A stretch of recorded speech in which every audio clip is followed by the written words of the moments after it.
अस्सलाम वालेकुम students. Previous lecture में हमारा जो 3B वाला लेक्चर था उसमें हम अपना 4 वाला चैप्टर जो था वो कंप्लीट कर चुके थे। तो आज हमने अपना स्टार्ट करना है यूनिट नंबर 5 जो है हमारे पास ग्रेविटेशन। अब ग्रेविटेशन, इसके नाम से आपको क्या लगता है कि इसमें ग्रेविटी होगी। ग्रेविटी हमारे पास क्या है कि रोल होगा ग्रेविटी का।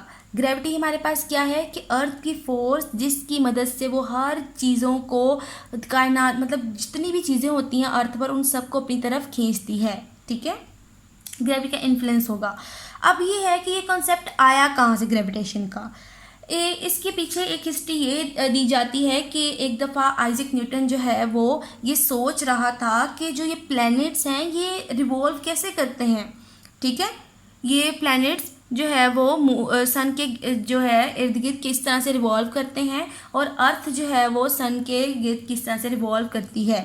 वो इसी मिस्ट्री को सॉल्व करने में लगा हुआ था जब इसने क्या किया कि उसी टाइम वो जो जिस ट्री के नीचे वो बैठा हुआ था वहाँ पर एक एप्पल जो है वो नीचे की तरफ गिरा।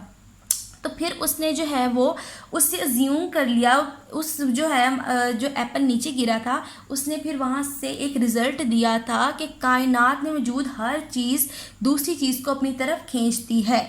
ठीक है, तो फिर अगर हर चीज़ दूसरी चीज़ को अपनी तरफ खींचती है तो इसका मतलब ये है कि अगर जो है वह दो प्लैनेट्स हैं वो एक दूसरे को अपनी तरफ खींच रहे हैं तो क्या है कि जिसकी फोर्स ज़्यादा होगी वो क्या करेगा, उसको अपने करीब खींच लेगा। लेकिन वो जो है छोटा वाला प्लैनेट वो रेजिस्ट करेगा, तो एज अ रिजल्ट वो क्या करेगा, वो रिवॉल्व करना शुरू कर देगा जो बिग प्लैनेट होगा उसके इर्द गिर्द। ठीक है, अब जो है हमने ये उसकी हिस्ट्री है, इस पैराग्राफ में यही हिस्ट्री बताई हुई है। आपने क्या करना है, द फोर्स ऑफ ग्रेविटेशन, कि किस फोर्स की मदद से। अब ये है ना कि हर कायनात में मौजूद हर चीज़ दूसरी चीज़ को अपनी तरफ खींचती है, वो किसी फोर्स की वजह से ही उसको अपनी तरफ खींचती है ना। तो अब आपने वो फोर्स बताना है कि वो फोर्स कौन सी वाली फोर्स है। उसको हम कहते हैं द फोर्स ऑफ ग्रेविटेशन। ठीक है, फोर्स ऑफ ग्रेविटेशन होती है जिसकी मदद से कायनात में मौजूद हर चीज़ दूसरी चीज़ को अपनी तरफ अट्रैक्ट करती है।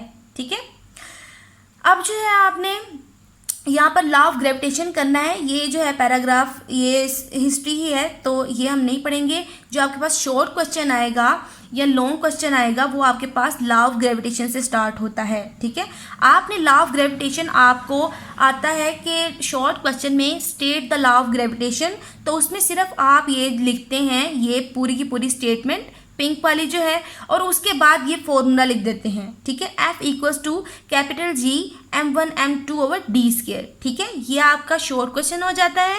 लेकिन अगर आपको law of gravitation long question में आए तो आप इसके साथ साथ पूरी की पूरी डेरिवेशन देते हैं इसकी। ठीक है, तो पहले हम शॉर्ट के एस्पेक्ट से कर लेते हैं कि शॉर्ट में क्या है, हमारे पास डेफिनेशन है। अब जिस तरह से मैंने आपको एक्सप्लेन कर दिया कि यूनिवर्स में मौजूद हर चीज़ जो है वो दूसरी चीज़ को अपनी तरफ अट्रैक्ट करती है। ठीक है, तो अब ये जो फोर्स लग रही है, जिस फोर्स की वजह से वो अट्रैक्ट करती है वो किसके डायरेक्टली प्रोपोर्शनल है और किसके इन्वर्सली प्रोपोर्शनल है, उसकी वैल्यू क्या आती है। स्टेटमेंट पढ़ते हैं, every body in the universe attracts every other body with a force which is directly proportional to the product of their masses, कि वो किसके प्रोपोर्शनल होगी, डायरेक्टली प्रोपोर्शनल होगी उन दो मैसेज के, and inversely proportional to the square of the distance between them, और ये किसके इन्वर्सली प्रोपोर्शनल होगी, उन दोनों मैसेज के दरमियान में जितना डिस्टेंस होगा उस डिस्टेंस का अगर हम स्क्वायर ले लेंगे तो ये फोर्स उसके इन्वर्सली प्रोपोर्शनल होगी। ठीक है, ये आपने इसकी स्टेटमेंट दे दी। अब जो है इसको प्रूफ कर लेते हैं। उसके लिए क्या है, आपने कि यहाँ पर एक मैस है m1 और यहाँ पर मैस क्या है m2, इनके दरमियान का डिस्टेंस क्या है d है। ठीक है, और फोर्स कितनी लग रही है, F लग रही है। यहाँ पर जो है वो बता रहा है, consider two bodies of the message m1 and m2, the distance between the centre of the message is d, मतलब इनके दरमियान में डिस्टेंस कितना है, d है। तो हमारे पास यहाँ पे लॉ ऑफ ग्रेविटेशन के मुताबिक वो क्या कहता है कि ये जो फोर्स है वो डायरेक्टली प्रोपोर्शनल है इन दोनों मैसेज के, मतलब F जो है वो डायरेक्टली प्रोपोर्शनल है m1 और m2 के। ठीक है, और उसके बाद उसने क्या कहा था कि यही वाली फोर्स इन्वर्सली प्रोपोर्शनल है किसके, square of the distance. Distance का क्या कर लेंगे, स्क्वायर कर लेंगे तो उसके इन्वर्सली प्रोपोर्शनल है। ये बात आपको बता दी गई है पहले ही कि ये जो इन्वर्स रिलेशन है उसको हम 1 ओवर की फॉर्म में लिखते हैं। ठीक है, तो अब हम क्या करते हैं, इन दोनों को जो है वो कंबाइन कर लेते हैं, मतलब m1 m2 ऊपर आ जाएगा और d का स्क्वायर नीचे आ जाएगा। हमने इसको एक ही जो है वो लिख लिया प्रोपोर्शनैलिटी के साइन के साथ। अब क्या है कि हमें पता है कि प्रोपोर्शनैलिटी का साइन हटाकर हम कोई भी कांस्टेंट लगाते हैं, ठीक है। यहाँ पर हमने जो कांस्टेंट लगाया है वो है g। g हमारे पास क्या होता है, एक प्रोपोर्शनैलिटी कांस्टेंट है जिसको हम क्या कहते हैं कि यूनिवर्सल कांस्टेंट ऑफ ग्रेविटेशन, ठीक है।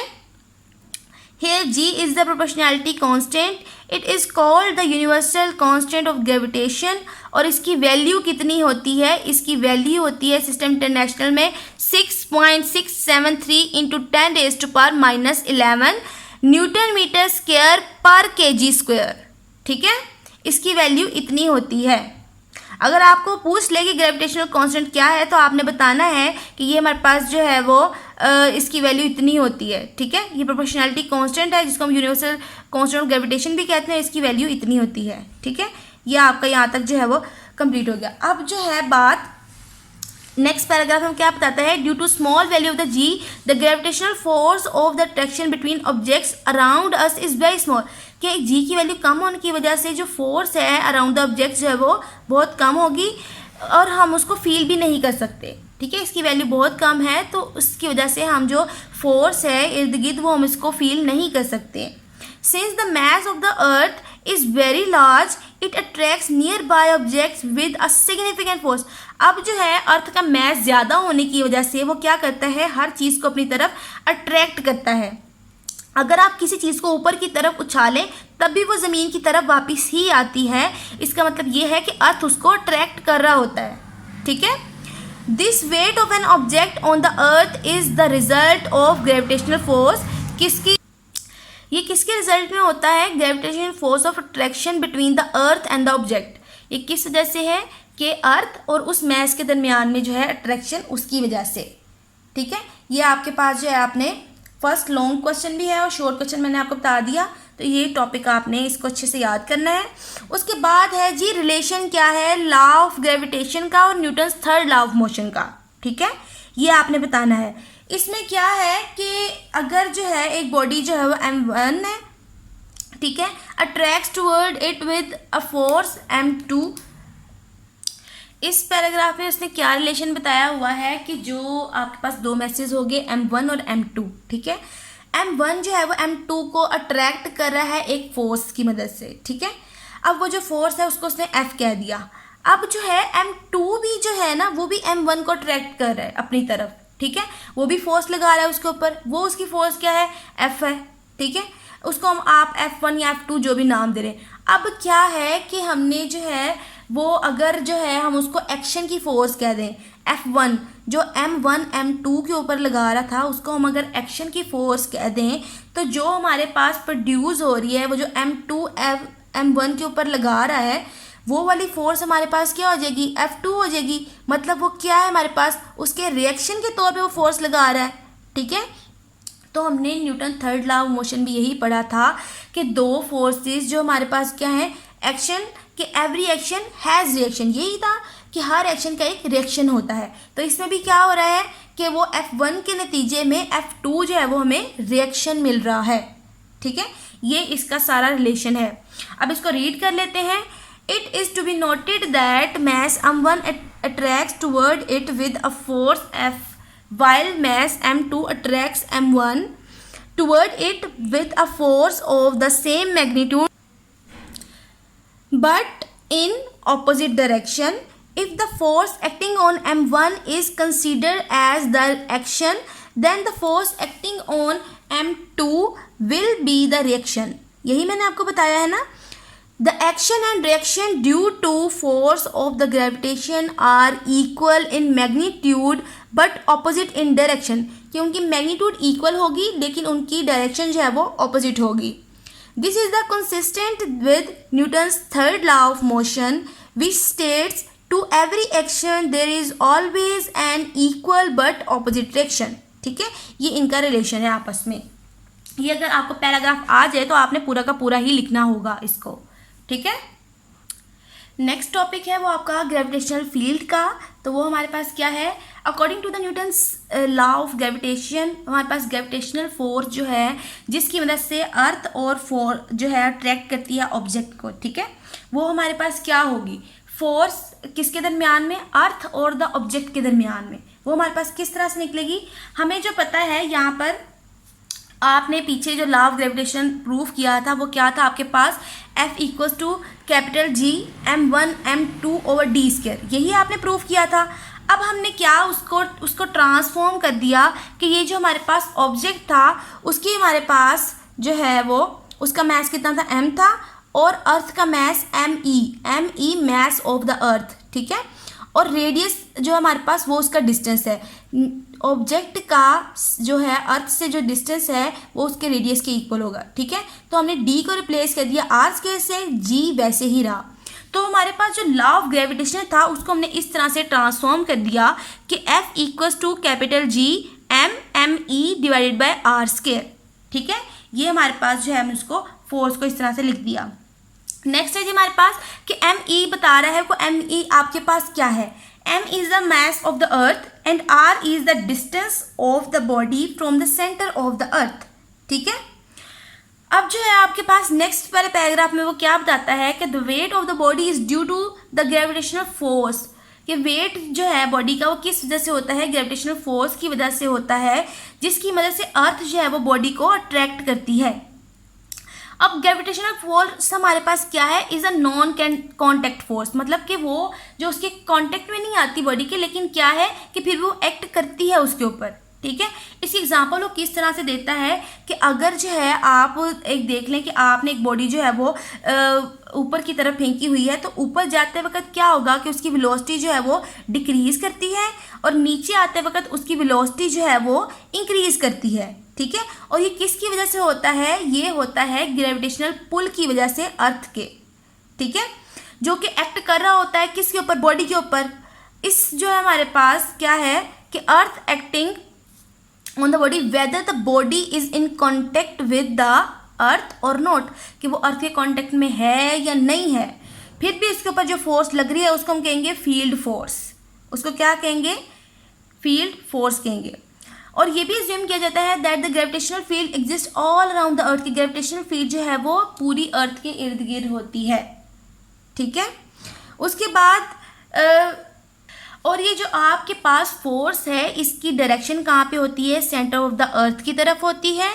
और ये फोर्स जो है आपके पास, ग्रेविटेशनल फील्ड जो है आपके पास, वो क्या करती है कि वीकर से वीकर होती जाती है अगर आप जो है वो अर्थ से दूर जाते हैं, ठीक है। अगर आप अर्थ से दूर जाएंगे, ऊपर की तरफ जाएंगे, तो क्या होगा कि ये जो फील्ड है वो वीक होना शुरू कर देती है। अब क्या है, आपने स्पेस में देखा होगा कि वो क्या करती है कि चीज़ें जो है वो हवा में घूम फिर रही होती हैं, तो वो किस वजह से होता है कि वहाँ पर जो है वो फील्ड जो है वो ज़ीरो हो जाती है, ग्रेविटेशनल फील्ड, और अर्थ जो है वो चीज़ों को अट्रैक्ट नहीं कर पाता। तो क्या है कि जब वो अट्रैक्ट नहीं करेगा तो वो वहाँ पर जो है वो एक जगह पर नहीं रुक सकती, ठीक है, तो वो हवा में जो है वो इधर उधर घूम रही होती हैं, ठीक है, स्पेस में घूम रही होती हैं। अब इस टॉपिक की रीडिंग कर लेते हैं। अगर आपके पास ग्रेविटेशनल फील्ड आ जाए तो आपने उस टॉपिक को ऐसे ही लिखना है। सबसे पहले आप ये बताएंगे कि फोर्स क्या है, उसके बाद आप इसको एक्सप्लेन करेंगे तो फील्ड फोर्स तक आएंगे, ग्रेविटेशनल फील्ड तक आएंगे, और फिर आप इसको बताएंगे कि ग्रेविटेशनल फील्ड जो है हमारे पास वो जो है वो किस तरह से, उसकी डायरेक्शन क्या है, और वो कब जो है वो स्ट्रॉन्ग होती है और कब जो है वो वीक होती है। अगर कोई बॉडी अर्थ की तरफ आ रही हो तो फिर ग्रेविटेशनल फील्ड जो है उसकी ज़्यादा हो जाती है, ठीक है, वो उसके करीब आती है, और इस तरह से वो ग्रेविटेशनल फील्ड वीक से वीकर हो जाती है जब वो जो है बॉडी जो है वो वहाँ पर जाती है, अर्थ से दूर जाएगी। रीडिंग स्टार्ट करते हैं इसको अब। According to the Newton's law of gravitation, the gravitational force between a force of mass m and the earth is F equals to capital G m me over r square। ये मैंने आपको transformation बता दी है कि किस तरह से हुई है। Where me is the mass of the earth and r is the distance of the body from the center of the earth, ठीक है। उसके बाद the weight of a body is due to the gravitational force with which the earth attracts a body, जिसकी मदद से वो जो है अर्थ बॉडी को अट्रैक्ट करता है। Gravitational force is a non contact force, कि वो हमारे पास क्या है, नॉन कॉन्टैक्ट फोर्स है। उसकी एग्जांपल किस तरह से दे रहा है वो, the velocity of a body throne up goes on decreasing while on return its velocity goes on increasing. ठीक है, वापस आते उसकी वेलोसिटी क्या करती है, इंक्रीज करती है। This is due to the gravitational pull of the earth acting on the body whether the body is in contact with the earth और नॉट, कि वो अर्थ के कॉन्टेक्ट में है या नहीं है। ठीक है, फिर वो इसके ऊपर एक्ट कर रही है। Such a force is called a field force, इसको हम क्या कहेंगे, फील्ड फोर्स कहेंगे। Is assumed that a gravitational field, अब ये अज्यूम किया जाता है कि gravitational field exist all around the earth के हर तरफ है। This field is directed toward the centre of the earth as shown by arrow in the figure, कि वो एरो की मदद से जो है उसने इसकी डायरेक्शन दिखाई है। आपने साथ फिगर लाजमी बनानी होती है इसकी। The gravitational field becomes weaker and weaker as we go further and further away from the earth, अगर जो है हम अर्थ से दूर जाते जाएंगे तो वो हमारे पास वीक से वीकर होती जाएगी। In the gravitational field of the earth, the gravitational force per unit mass is, कि अगर हम ग्रेविटेशनल फोर्स को पर यूनिट मास निकाले तो वो किसके इक्वल होगा, वो हमारे पास इक्वल होगा ग्रेविटेशनल फील्ड स्ट्रेंथ के। ठीक है, तो यही हमारे पास ग्रेविटेशनल फील्ड स्ट्रेंथ की डेफिनेशन भी है। At any place its value is equal to the value of the G, किसी भी जगह पर उसकी वैल्यू किसके इक्वल होगी, वैल्यू ऑफ द जी के इक्वल होगी। मतलब हमारे पास जी क्या है, 10 है, तो ग्रेविटेशनल फील्ड स्ट्रेंथ की वैल्यू कितनी होगी, 10 न्यूटन पर केजी। इसका यूनिट चेंज हो जाएगा पर। ठीक है, आपने इसका यूनिट जो है वो ध्यान में रखना है कि ग्रेविटेशनल फील्ड स्ट्रेंथ की वैल्यू 10 न्यूटन पर केजी है। ठीक है, ये आपने पैराग्राफ, ये टॉपिक आपने ऐसे ही लिख के इसको एंड कर देना है। ठीक है, नेक्स्ट है आपके पास जो आपके पास लॉन्ग क्वेश्चन आता है, वो लॉन्ग क्वेश्चन आपके पास क्या है, मैस ऑफ द अर्थ का। ठीक है, कि आपने अर्थ का मैस निकालना होता है। वो हम किस तरह से निकालते हैं, ये फिगर आपको नज़र आ रही होगी। इस फिगर में क्या है कि अर्थ की सरफेस के ऊपर एक बॉडी पड़ी है जिसको हमने कह दिया है मैस m। ठीक है, अब इसका अर्थ के सेंटर से जो डिस्टेंस है वो क्या है, r है, कि वो इक्वल है रेडियस ऑफ द अर्थ के। और अर्थ का मैस कितना है, me है। अगर हमें याद हो कि वो जो हमने पीछे पढ़ के हैं लॉ ऑफ ग्रेविटेशन, तो उसमें क्या होता था कि F जो है वो डायरेक्टली प्रोपोर्शनल थी m1 और m2 के, और नीचे डी स्क्वायर लगाते थे। अब m1 चेंज हो गया m से और m2 चेंज हो गया me से, जो d था वो चेंज हो गया कैपिटल R से। तो हमारे पास क्या फॉर्मूला निकलेगा, F equals to capital G m me divided by R square. और ये मैं आपको पीछे बता चुकी हूँ कि me क्या है, मैस ऑफ द अर्थ है। ठीक है, अब हमें एक और रिलेशन पता है, यहाँ पे हमने फोर्स की वैल्यू निकालनी हो तो फोर्स हमारे पास किसके इक्वल है, W के, वेट ऑफ द ऑब्जेक्ट के, और वो किसके इक्वल होता है, wait of the object mg के इक्वल होता है। तो यहाँ पे आप F की जगह mg लगा देंगे और ये एज इट इज़ नीचे आ जाएगा। ठीक है, ये आपने ब्लॉक में करके लिखना है कि F mg के इक्वल है। फिर यहाँ पर जो F की वैल्यू है वो यहाँ लगा देंगे आप, इस वाली इक्वेशन में आपने mg की वैल्यू लगा दी, ये वाला एक्सप्रेशन एज इट इज़ नीचे ले आए। यहाँ पर ये जो m है वो ये वाले m से कैंसिल हो जाएगा। आपके पास एक्सप्रेशन क्या बचेगा, इस साइड पे सिर्फ g equals to capital G, और ये m तो चला गया, me divided by R square, ये आपके पास जो है वो बच जाएगा। अब हमने क्या करना है कि ये एक्सप्रेशन हमारे पास आ गया, लेकिन हमने इस एक्सप्रेशन में से मैस ऑफ द अर्थ को सेपरेट करना है। तो अब देखें, इसमें मैस ऑफ अर्थ के साथ r हमारे पास क्या है, डिवाइड हो रहा है, तो वो g के साथ क्या करेगा, जाकर मल्टीप्लाई कर जाएगा। g के साथ हमने r स्क्वायर को मल्टीप्लाई करा दिया, और ये वाला जो कैपिटल G है वो me के साथ मल्टीप्लाई हो रहा है, उधर जाके वो क्या करेगा, डिवाइड हो जाएगा। तो हमारे पास एक्सप्रेशन क्या आएगा, r square g divided by capital G। ठीक है, ये हमारे पास फॉर्मूला निकल आया मैस ऑफ द अर्थ का। इसमें आपने वैल्यूज लगानी है r की, g की और कैपिटल G की। ठीक है, स्मॉल g की वैल्यू हमारे पास 10 होती है, कैपिटल G की वैल्यू भी मैं आपको पीछे पढ़ा कर आई हूँ 6.673 × 10⁻⁻11। ठीक है, और उसके बाद एक और जो है यहाँ पर आपको सिंबल नज़र आ रहा होगा आर का, वो क्या है, रेडियस ऑफ द अर्थ है। और रेडियस ऑफ द अर्थ की वैल्यू आपके पास होती है 6.4 इंटू 10⁻⁻6 मीटर। ठीक है, ये आपने याद करनी होती है। अब यहाँ पर आप ये सारी वैल्यूज़ लगा देंगे, कैलकुलेटर से सॉल्व करके आप आंसर ले आएंगे। आपके पास आंसर क्या आएगा, 6 इंटू 10⁻24 kg। ठीक है, दस the mass of the earth is 6 into 10⁻24 kg। आप इसकी कैलकुलेशन नहीं लिखते कि आपने ये मल्टीप्लाई करके ये लेके आए हैं फिर इसको ये डिवाइड किया। आप इसकी कैलकुलेशन की बजाय ये वाला स्टेप करने के बाद आप सिंपल ये वाला स्टेप लिख देते हैं कि 6 इक्वल्स टू 10⁻24 kg। ठीक है, तो ये आपका ख़त्म हो जाता है।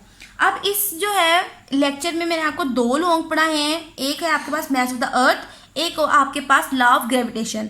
आपका होमवर्क क्या है कि आपने पहले तो ये सारे टॉपिक्स अच्छे तरीके से याद करने हैं।